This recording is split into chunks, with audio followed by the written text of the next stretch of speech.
अस्सलाम वालेकुम व्यूअर्स, उम्मीद है कि आप सब खैरियत से होंगे। आज हम आपको जज़ीरा नुमा कोरिया का जन्नत नज़ीर इलाका जिसे जीजो आइलैंड कहते हैं उसके बारे में इंफॉर्मेशन देंगे। मिस हिस्टोरियन यूट्यूब चैनल में आने के लिए फिर से खुश आमदीद।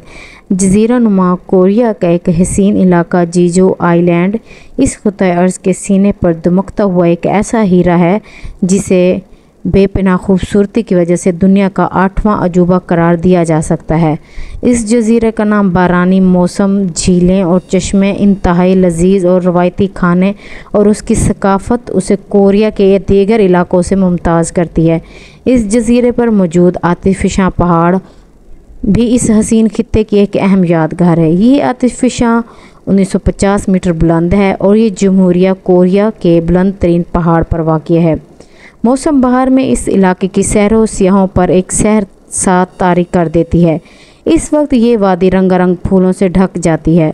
जज़ीरा जीजो सिर्फ कुदरती हुस्न की दौलत से माला माल नहीं बल्कि यहाँ 5 स्टार होटल्स भी हैं। इस जज़ीरे पर सिर्फ क्लब, कैसीनो और आलमी म्यार के रेस्टोरेंट ही नहीं बल्कि इसके साहिल भी इतने ही खूबसूरत हैं कि यहाँ हर लहजा समंदरी लहरें टकराती रहती हैं।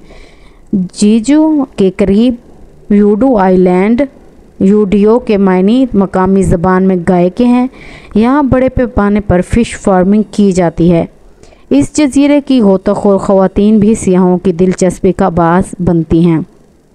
इस जज़ीरे पर एक बुलंद बाला पहाड़ भी मौजूद है। इस पहाड़ पर से उसके पड़ोसी जज़ीरे जीजो का नज़ारा किया जा सकता है।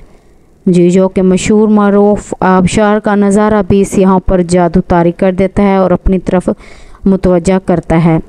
इस आबशार की 3 धारें अलग अलग समंदर में गिरती हैं और ये नज़ारा देखने से ताल्लुक़ रखता है। इस जज़ीरे के हवाले से कोरिया भी कई देवों मालाई कहानियाँ भी मशहूर हैं। इसके साथ किस्से भी काफ़ी सारे पाए जाते हैं। इस इलाके में एक कदीम और कुदरती गार भी मौजूद है जिसमें गौतम बुद्ध का मुजस्मा भी मौजूद है। माहिरीन और साइंटिस्ट आसार कदीमा के मुताबिक ये मुजस्मा गोरियो दौर 1392 से 918 में बनाया गया था। 5 मीटर बुलंद ये चट्टान भी देखने से ताल्लुक़ रखती है और इस मुजस्मे को देखने के लिए सियाह भी काफ़ी आते हैं। जज़ीरा नुमा कोरिया का ये जन्नत नज़ीर इलाका अपनी खूबसूरती और अट्रैक्शन की वजह से ही इसका नाम भी रखा गया और लोगों को अपनी तरफ मुतवज्जा करता है।